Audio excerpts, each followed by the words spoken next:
What's up, ladies and gentlemen? Welcome back to the channel. For those of you that are new here, my name is Dalton. Obviously, I race bikes, as you can see here. Anyway, yeah, so I upgraded to Cat 3 at the end of last year, and then today is actually my first ever Pro 1 through 3 field. So we've got a pretty stacked field here. Some of the, big hitters, top dudes in the country, really, is like Ryan Jastrab's in this field. You've got, obviously, Justin and Corey Williams are in here. Dante Young, like the Miami Blazers squad, there's a few dudes. All the Ride Bikes boys are out here in full force. So, I mean, yeah, these are like legit pro cyclists. And then you've got me hanging out as a Cat 3. So, yeah, it's a pretty wild field to be riding in. But yeah, just a quick note here. I am completely irrelevant in this race. So, like, don't think that I'm going to show you some spectacular finish or, like, be in there, like, elbowing people around, like, flying through the last corner, sprinting for a podium. Like, that's not this race for me, and that really wasn't my goal today. For a little bit more background here, so this race is, like, my first race back to kick off the season. This is CBR number 1. The opener was actually at Majestic last weekend, but I wasn't able to make it out. I just wasn't on fitness, so I legitimately am operating on no fitness at all, really. If you guys are familiar with my channel or you know me in general, you would know that I had COVID early December, and so that put me out for like a month, basically. I was completely off the bike. I've only really been back to training at all and like doing 99% like base training again, and that's only been like the last 2 weeks, really. So really, I'm just out here today at CBR trying to kind of test my fitness and my power numbers and just like see how that, aerobic response is coming back. Can I blow myself up? Do I have any top end and then recover? And just what does that look like early season right now before, building any like kind of fitness back or doing any hard efforts? So earlier in the day, I raced a 2-3. I was pretty active in that field, but like I said, no fitness. My legs were definitely feeling it. I went with some like mid-race stuff and then like wanted to animate things a little bit. So of course, I was doing my normal, like, I'm going to try and roll off the front, see where the power sits, see what I can hold. And then, if nothing sticks, not a big deal, I'll drop back to the pack and hang out a little bit more. Thought maybe I was trying to get a finish there, but no big deal. Yeah, riding with Zach again. I'll do more on the 2-3 later, but anyway, I'll break down that whole thing. Zach ended up with a 13th in the 2-3. That was a pretty deep field. I think we were like 70 deep. But yeah, this field is 95 deep, so a few more people involved here. But yeah, overall, my goal on the day was just about, gauging fitness, understanding where I'm at, and then kind of getting like a feel for that early season base and, what I can build upon. And I'm actually pretty encouraged by kind of what I saw. So for the P1 through 3 field, a lot of my focus was, just trying to sit in. I wanted to get back, like, used to like that race pace cornering, and then just kind of navigating the field, moving up, and obviously having never raced a pro field before, I'm just like, not used to riding in this tight of like, or this close quarters, right? It's a lot different when you're racing like the 3-4 races and stuff. Everybody's a little more spread out. Everybody's, I guess, a little more timid when it comes to cornering, or like, there's a lot higher chance of somebody taking just like an insane line through a corner. But here, everybody's smooth. Most people are pedaling through. They're taking, really wide, apex wide cornering scheme here. So it's really smooth. It's really fast. We average something like 27 and some change miles an hour.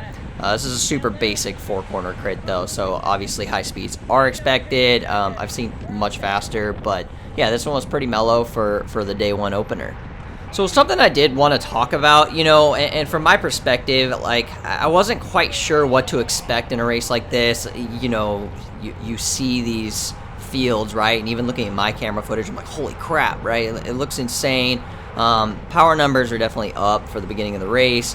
But, like, I was really curious, like, what does it take to actually sit in a field like this and, not necessarily animate the race or anything, but just sit on and hang out.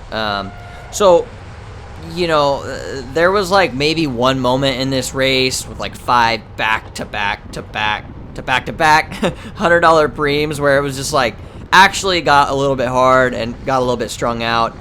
It was a bit windy toward the front.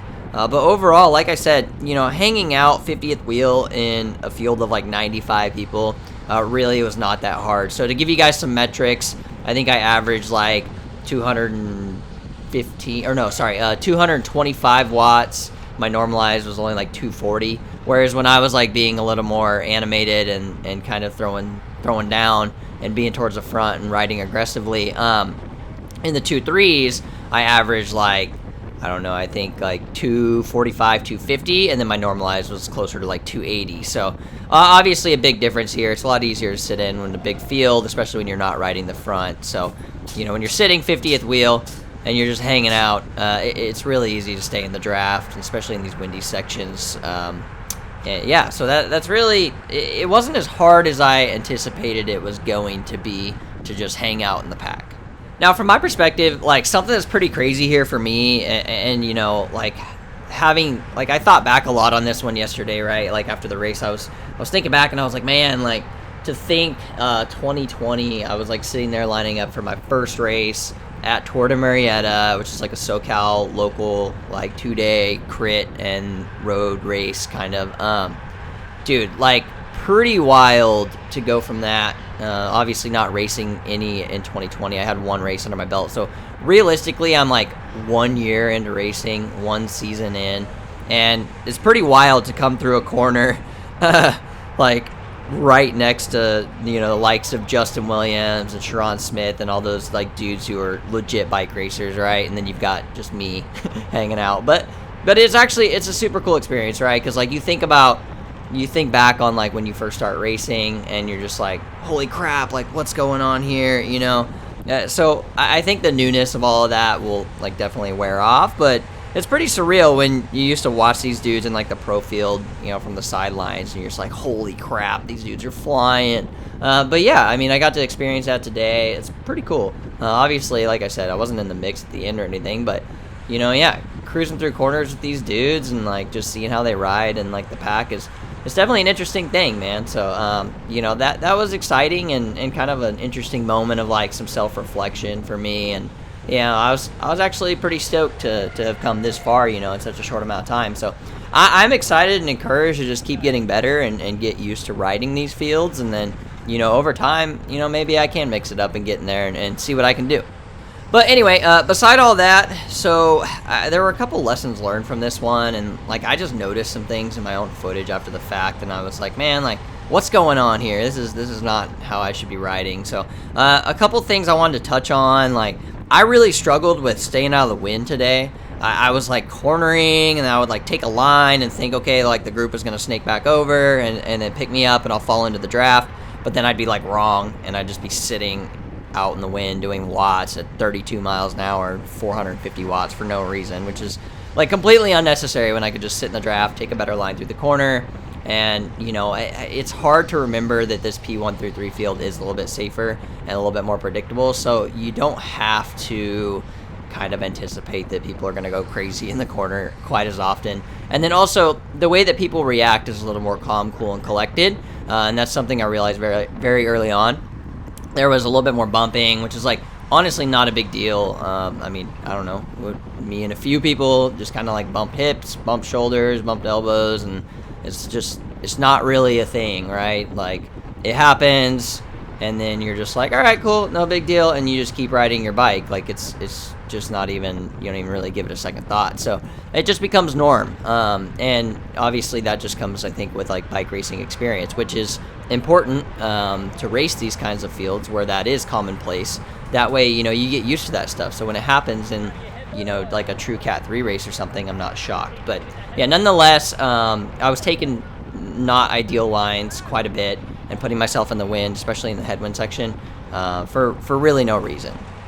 The second thing I wanted to touch on, I was racing in this field in particular, and not in the 2-3, but anyway, in the 1 through 3, I was racing like super passively, so that's just not really my race style, so it's kind of weird from me. But so like an example here is the wheels would be moving up, and I sort of just like let the wheel go.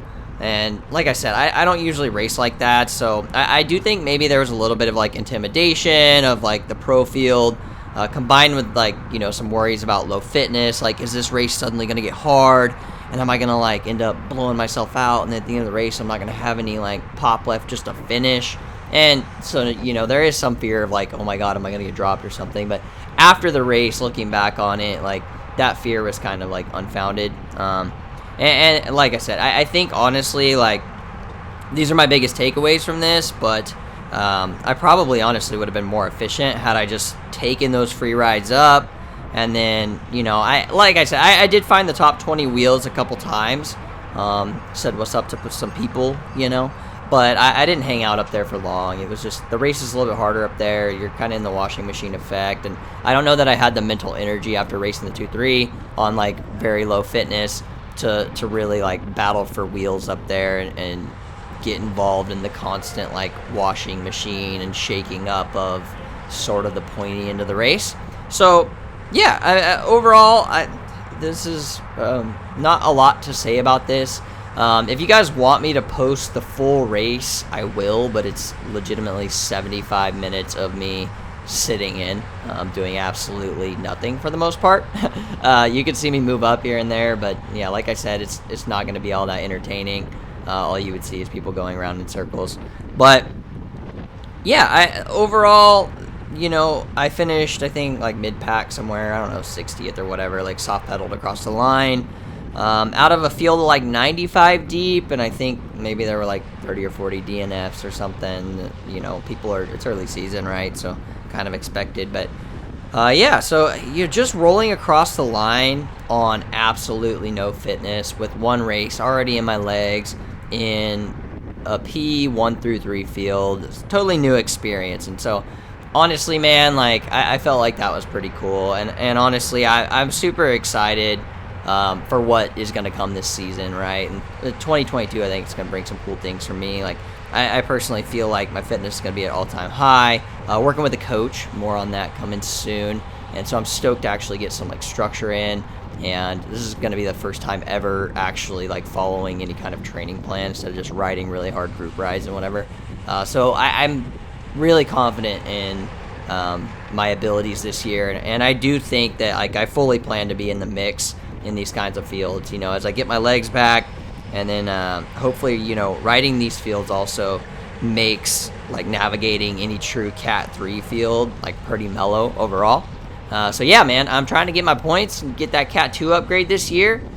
See what's up. I'm gonna do a little bit of travel racing. Gonna announce the new team here in a little bit, and maybe the next couple weeks. So yeah, if you guys are interested in all that and you want to follow along this year and see how I progress from, you know, sitting in a field like this to hopefully, you know, racing with the big boys and getting in the mix, then yeah, subscribe to the channel, check it out. Look forward to seeing all y'all out at race day in the coming weeks and whatever. Hopefully I'll see you guys at Valley of the Sun out in Arizona.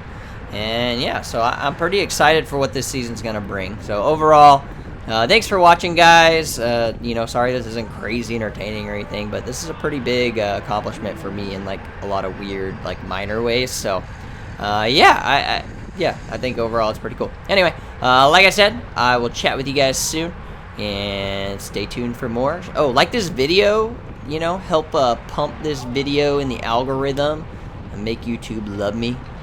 And that's all, folks. Talk to you later.